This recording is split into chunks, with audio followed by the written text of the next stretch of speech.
and I hope I don't offend anyone out there, but I'm going to say it in any case. Yeah, there are 18 masks. 80. 80. There are 80 Yeah, 80 masks. And Vuga. Okay? hookah. Vuga. Me setting myself up for failure. Wow. Didn't expect that one, Diksha. Hello, everybody. Welcome to the next Evolve podcast, where we talk about everything that helps you evolve as an individual, your brain, your mind, the way you work around things, and so on. So in the last episode, we actually talked about the talk of trust. So we introduced the concept. We talk about how it can be used in your workplace and other things. Today, we're going to be diving deeper into the talk of trust. And we have the person who actually explored this concept, introduced this to all of us, Mr. Percy Fick, who is the founder of Evolve. Welcome, Percy. Well, thank you very much, Diksha. It's a real great privilege to be back and having this podcast with you. Yeah, so the talk of trust is now everywhere. We're talking about it on LinkedIn. A lot of your posts and stuff are there. And for those who are not sure what I'm talking about, all you need to do is go to Percy Fick's LinkedIn and go check out all the latest posts on the talk of trust. You will be amazed. Right, coming back to us. So you've developed this talk of trust program, and where we talk about helping people move from uncertainty to certainty, right? I want to know what truly inspired you to create this program. Like, what was the why behind this? Yeah, I think it starts all by a passion that I've had for many, many years. I started off with a Gallup assessment, which then identified that I have significance in my top 5. And the significance theme really inspire or is a driving force to make a big difference and a big impact. So I have a heart for people, and I wanted to drive people development. And I think really how it was born is out of this framework for a love to see change in people. That aha moment, once you act as a soundboard or you act as a coach to them, that aha moment that breaks through when someone realizes that I'm greater than my environment. And so many times people get caught up in the environment that they forget that they have so much potential 100%. to make a difference in this world. And I think really that was the starting point as a young child, was this heart of significance. But the real true source of it, Diksha, comes from the fact that we've been a soundboard to over 300 people now. And there seems to be a common trend where people, they come for coaching or for soundboarding because they want to change. They just don't know how to. And I think they use Evolve and Evolve's coaches as a soundboard to be able to be a catalyst to change or adapt to change much better. So that common pattern was that people wanted to change, but they just didn't know how to. So we developed a program to help them change. Well, that's interesting. What is soundboarding? Soundboard is a very interesting topic, and I hope I don't offend anyone out there, but I'm going to say it in any case. Go on, it's our podcast. We changed the word coaching to soundboard. A lot of CEOs do not want to be coached. And there's a valid reason for it, Diksha, because a lot of CEOs, CTOs, they've arrived, they've worked hard to get where they are. Sure. And the question is, why do I need a coach? So we moved away from this word coaching to offering an opportunity where we act as a soundboard, where they can actually raise some of their concerns in a trust environment. They have more opportunity to talk about their current challenges that they face. And that's a difference. The word coaching is a scary word, but we created a safe word that says, well, we'll act rather as your soundboard and create that safe environment for you so that you can talk about the challenges that you face. And that's why we moved from coaching to soundboarding. It's just a more adaptable word in the sense of working with business executives, entrepreneurs, and dominant driving styles. Very nice. Very nice. Look, I, being a CEO, can tell you, and because I speak to so many others, I know that there's this entire mindset around, I don't want to be coached. So I truly appreciate you renaming the process but doing the same thing, because I know it just sometimes I feel it's about ego. Yeah. You know, it's about thinking, oh my God, I've really achieved it. I don't need to be coached. I don't need to be told. But I think that it's also about understanding that even a coach needs a coach. Everybody needs someone to, go back to and, have that thing. Yeah. So, Diksha, I have a beautiful story to tell you about Tell that. me. And I think it's so beautiful to relate to what each person's like. And Joe Dispenza speaks about this, and he has a beautiful way of explaining it. And I've adopted the same way of thinking about it. Each person is like a garden. And if you don't maintain a garden, there's weeds that are going to grow into it. The flowers are not going to grow well. You have to prune some of the trees. And you constantly have to fertilize the ground for people to grow and change. And it's the same with every single person, whether you're an executive, whether you're a leader. They are weeds because we have certain belief systems. We have certain values that are formed by traumatic experiences that we bring to the table, and it becomes a pattern in our life. And I think that's why Soundboard is so more effective, because what we do is we help you identify what belief systems you bring to the table during your conversations. Sure. A simple example of that is that apocalypse is an example. Now, if you speak to spiritual believers, currently they talk about, that's the end of the world. But the word apocalypse doesn't even mean that. The word apocalypse is a very different meaning. So if I bring apocalypse to the table, the identification or the resonance of that means that, it's the end of the world. And I think if we take that same philosophy and we apply it to people's understanding of what belief set do you bring to the table as an entrepreneur? I feel like a failure. Okay, let's understand why you feel like a failure. I don't feel so successful as I used to be. Okay, what belief system is driving that? Or what emotion is driving that pattern of behavior? And I think that's why soundboarding is so much more effective than coaching. Coaching sounds more fluffy in the sense that, okay, I'm going to coach you how to do something. But soundboarding means that it is a discovery and a journey together to be able to understand my beliefs, my values, my hidden motivators, and the emotions that drive me as an individual. Thank you for sharing that story. And I think what you said is actually quite relatable. I think we all go through this whole thing that, we want someone to be by our side so we can sit and together discover ourselves better. Like, don't tell me what to do, but let's together be a part of this journey and figure out what's wrong with me, like what can be done better. Interesting. So Percy, with diverse personalities at workspace and exactly what we've been talking about, people are so different and, they have their own mindset.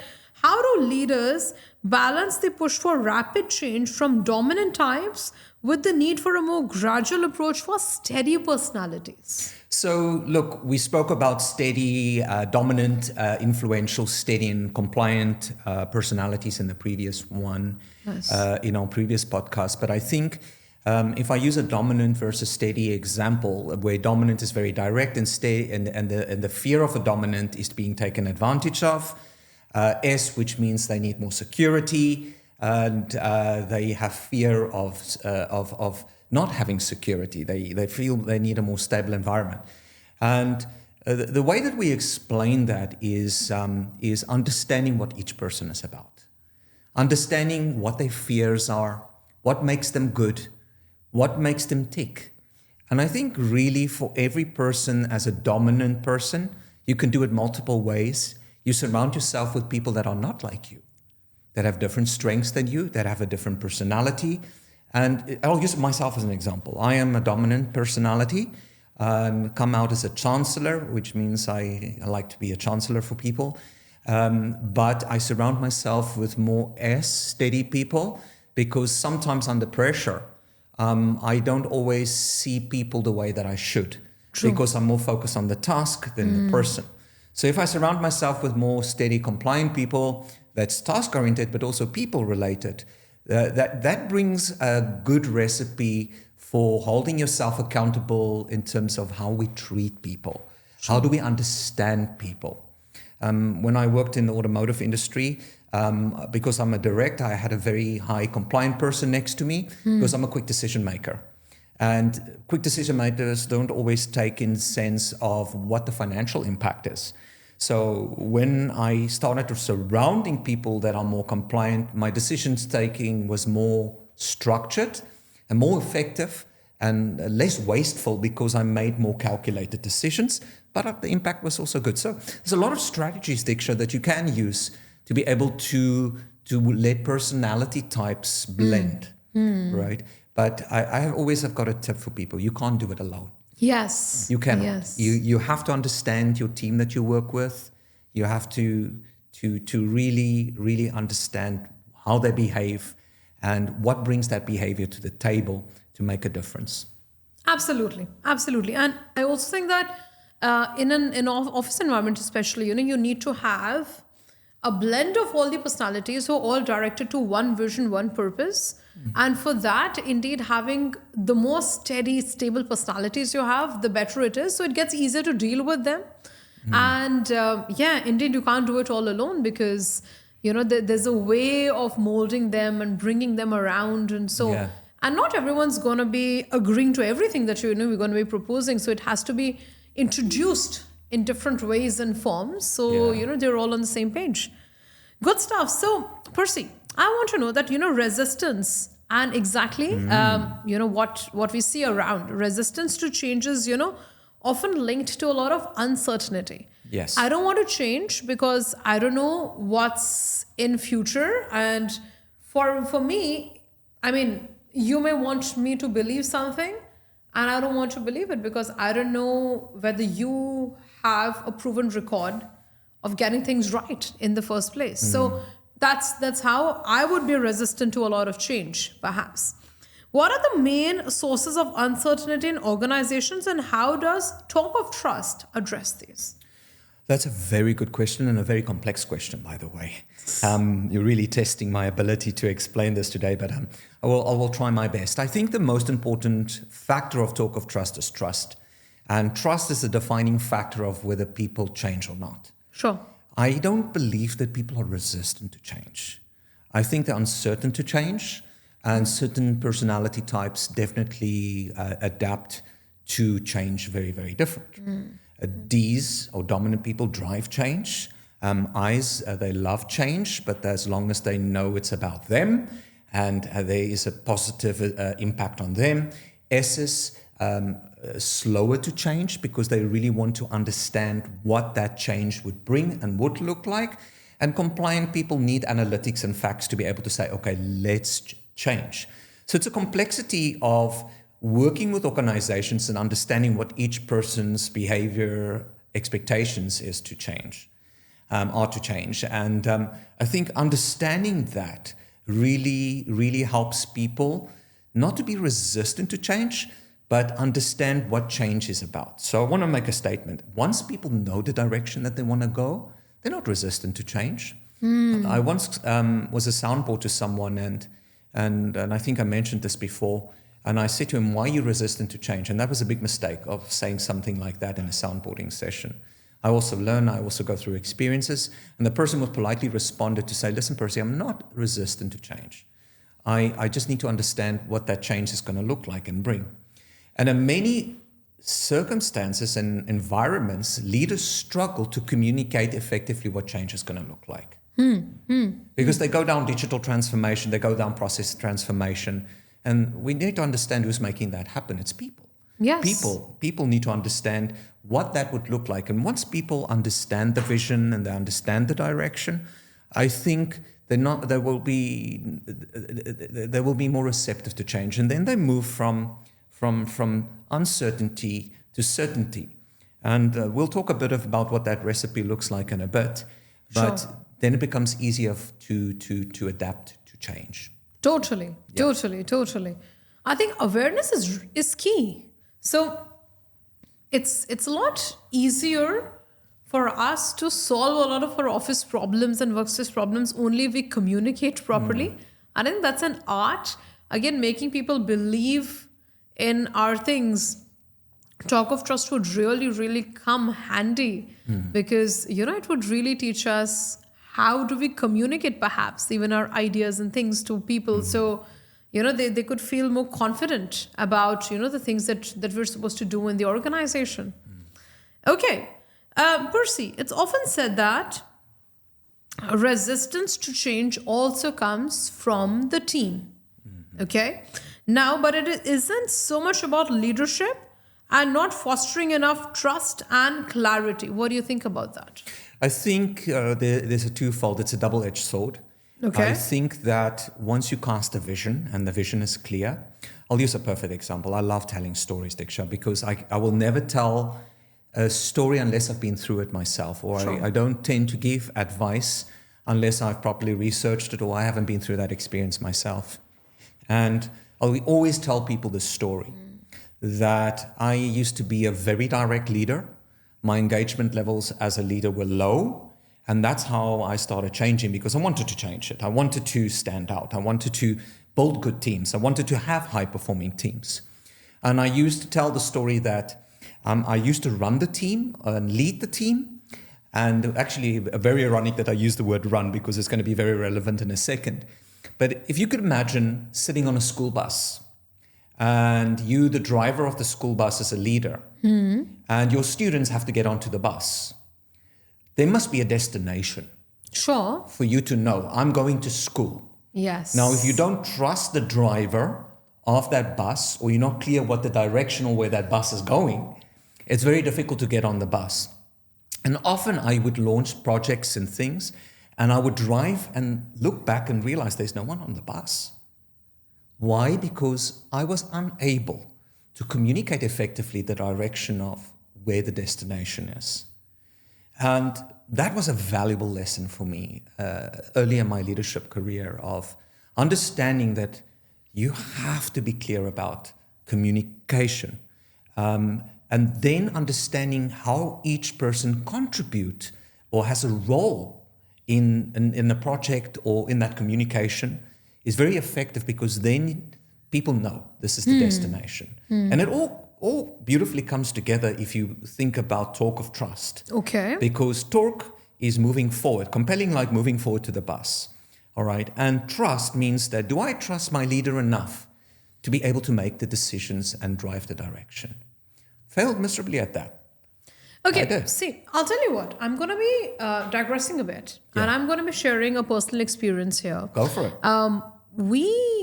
In our team, we were having this discussion lately.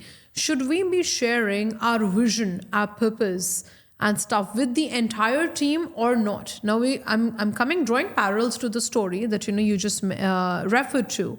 That getting on the bus and having everyone aware, and you communicate your vision, your purpose, your goals, and so on. And then there was this conclusion that somehow we guys had a discussion and came to, was that not everybody in the team needs to necessarily know where the company is going.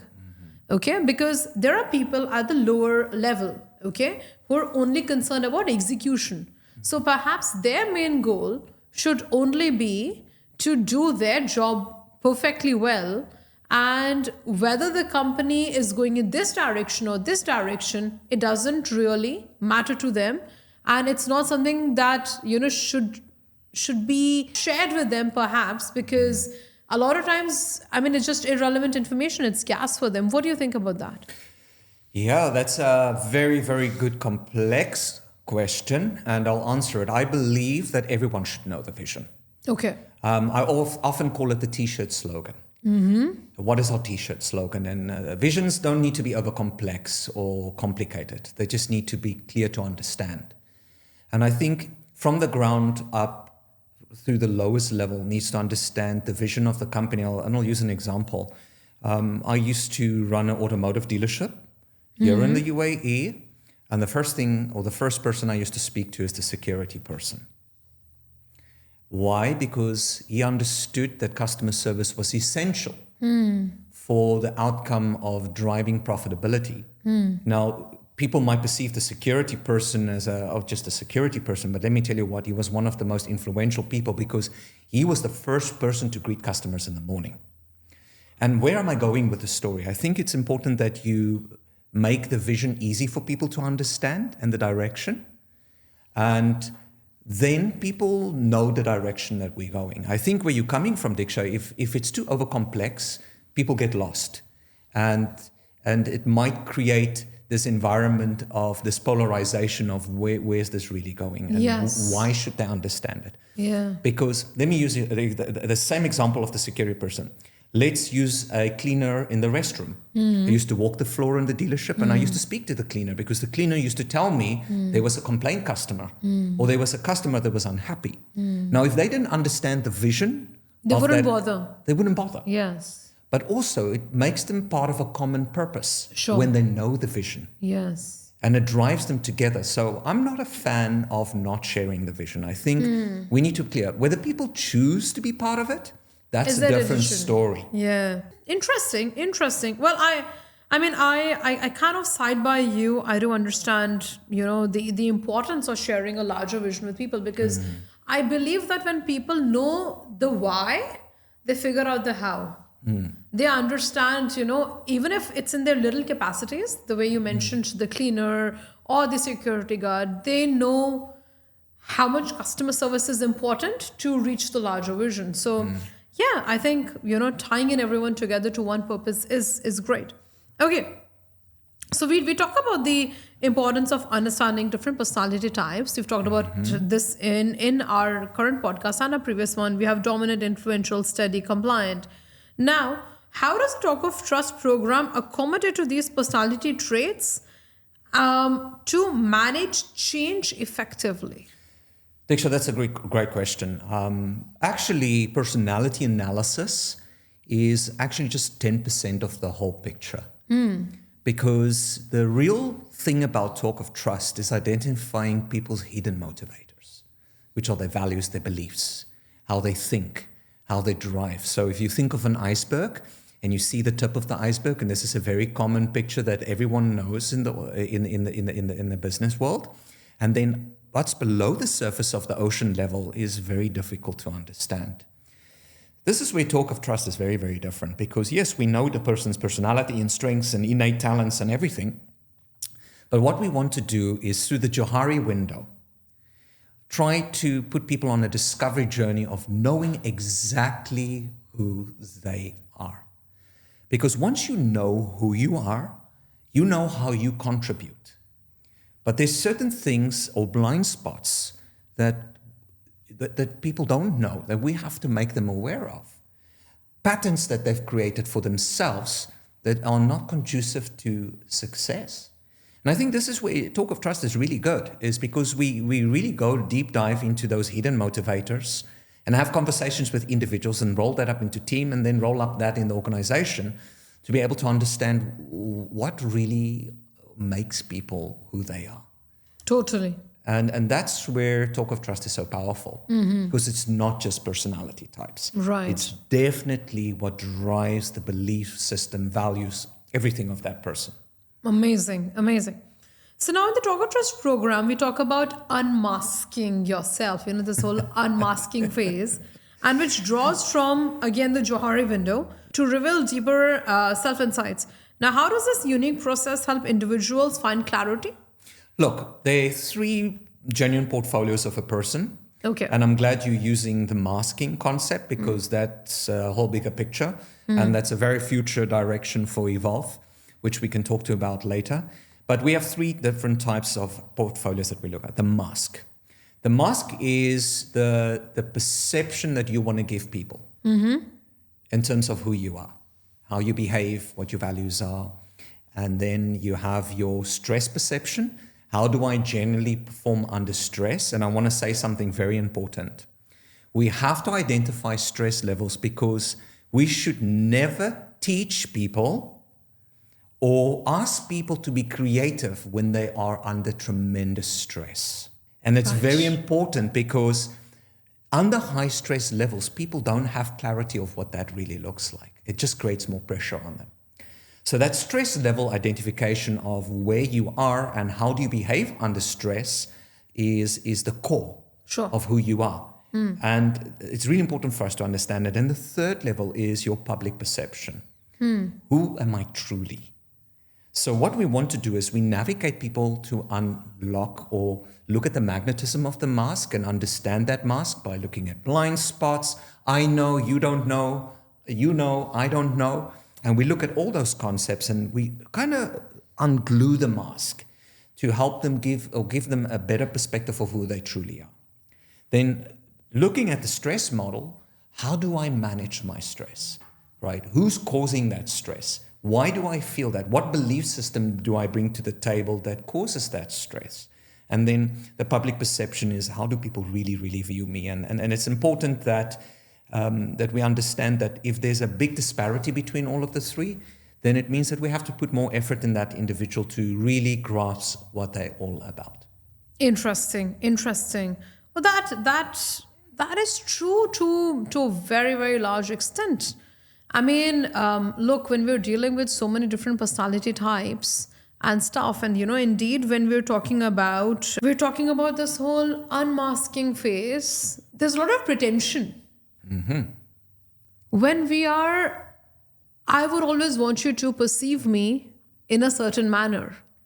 And I think, as you take me through the talk of trust and you help me understand that my perceived or how I would like people to perceive me may not be as authentic to myself. That, creates that gap of trust. Yeah. So one is I want people to perceive me in a certain manner. And then this is my real self. Yes. And here, people are very quick to understand that, okay, this is not the real Diksha. Yeah. Diksha, that's a very, very good comment. And I think you've got it on. And it alludes to the fact that I'm currently working on the book, The Secrets of the 18 Masks. And what we've identified there are 18 masks. 80. 80. There are 80 Yeah, 80 masks. And it's very interesting because I'll tell you the story. I don't want to give the book away, but it's the belief systems that shape our masks. Yeah. And it's similar. All our experiences of how we grow up, where we went to school, how our parents behaved, is intricately how we wear our mask. Totally. Right? And it's difficult to pull that away if the belief system is so solidified that people don't see the need to do so, or they don't understand, or they don't know that they're wearing this mask. And you have to build a certain element of trust, the trust model with people, before you can help them unmask who they truly are. So I can't go to you and say, listen, you're wearing a mask. Totally. Right? I have to help that person understand what the mask it has. And I'll personally talk about it. My biggest mask that I wore for many, many years was the mask of significance. Yes. I wanted, and ironically, we started this podcast talking about significance, yes. right? And the driving force behind my mask was that I grew up in a very abusive home, all right? And what drove that was I wanted to be different. I wanted to not let people go through the same experiences as what I want.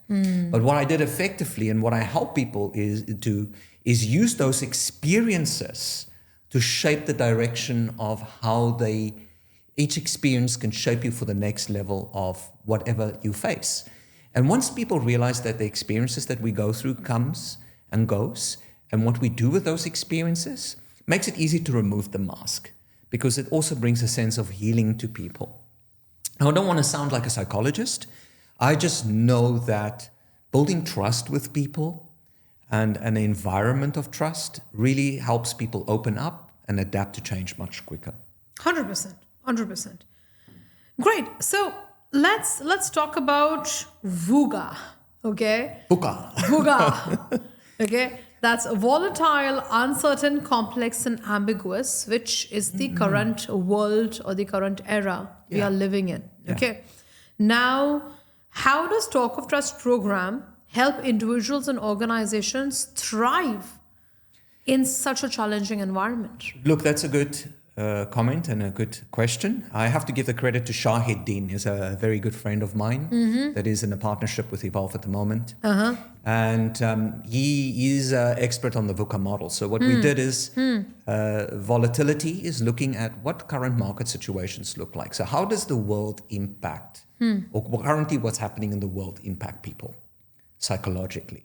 Now, let's use an example. You and I started talking about neuroplasticity of the brain this morning. And we spoke about how we envision reality versus non-reality and how the brain interprets that. And it's that kind of volatility of who we are as human beings about what's happening in the world currently and understanding that. Uncertainty is not knowing where we're going, acts of war, a lot of things going on currently in the world that is complex. And that leads to the complexity model, which says, how do we deal with all of this, right? And then ambiguity is just an element of ambiguity. So we use the VUCA model to be able to help people understand what goes on currently in their lives. What does that look like in your teams? What does it look like in your organization?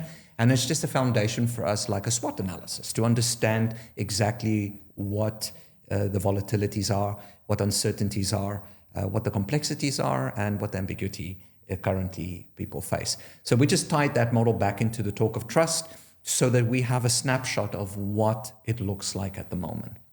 Okay, interesting. So, while having this conversation, I have been thinking about something in my subconscious mind, and which is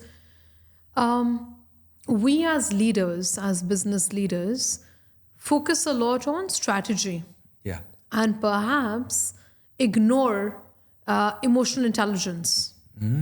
Using that to connect with our team, our staff, and so on. I'm very numeric in my approach as well. And, for me, achieving the goals is more important. Do you think leaders like me are setting myself up for failure? Wow. I didn't expect that one, Diksha, but it's a really good question. I think you're not setting up you for failure. I think emotional intelligence is whether you allow your emotions to control your behavior. Right. That's a simple explanation for me. I might be wrong and people might challenge that. But let me use an example. What's the first thing that you do when you wake up? I check my phone. Why? Because I want to remain updated. I want to check who's messaged me in the night, if there's anything that I need to address, any issue that has happened, or just... And what emotions connected to that? Anxiety, uncertainty, this FOMO, perhaps? Yes, and exactly. And I think this is where it beautifully dovetails. And thank you for being vulnerable about that, Diksha, because this is a perfect illustration of emotional intelligence. And Joe Dispenza speaks about this. You have to wake up early, if you can, and the first thing that you do is silence your mind. Because what you want to do is you want to reverse in the engineering of your brain patterns to be able to say, I can make an impact. I can make a difference. Because if I grab the phone, I'm grabbing it because it's a pattern of feeding my emotion of anxiety. So I don't think it's really related to work. I think if you have the balance of understanding that I can control my emotions, I know and understand how my emotions make me feel and make me react or translate into behavior, then you are very successful as a leader. Because people look at people who are stable. They want a stable environment. Sure. They want a leader that they can look up to, that can understand them. And I think I've seen it so many times. John C. Maxwell is a perfect example of that. The way that he portrays his leadership style is very balanced. And I think people naturally migrate to that because there's no fear of Diksha's going to be different tomorrow, right? And I don't think there's any failure point for leaders except the fact that maybe if they let emotions drive their behavior, that's something that they have to work on. Sure. Oh, I agree. I mean, look, sometimes it's just easier to be immune to everyone else's emotions if you have to get your things done. I mean, for me, I suddenly feel that if I start understanding everyone in my team, I may get so caught up in their emotional things that I may find it difficult to tell them what needs to be done and what is the need of the hour, because I've become too understanding. So, yeah. Yeah, it's a complex model, Diksha. There's no one right answer. There's no wrong or right answer. I think is understanding who people are. Right. And helping people to a point where they know that they are greater than their environment. We have a lot of people at the moment that are so under stress that the world has just created such an unsafe environment for people. And that's why we have to have those moments of silence. Yes. And for you, even managing these people, my only advice is know who they are, know what they're naturally gifted, and then assign to what they're really good at rather than focusing on their weaknesses. And that's a very Gallup thing to say, but I'm telling you, it is very effective. Correct. Because then you drive accountability through people. I spoke to someone this morning and he says, why do you do what you do? Because I love what I do and I do what I love. Sure.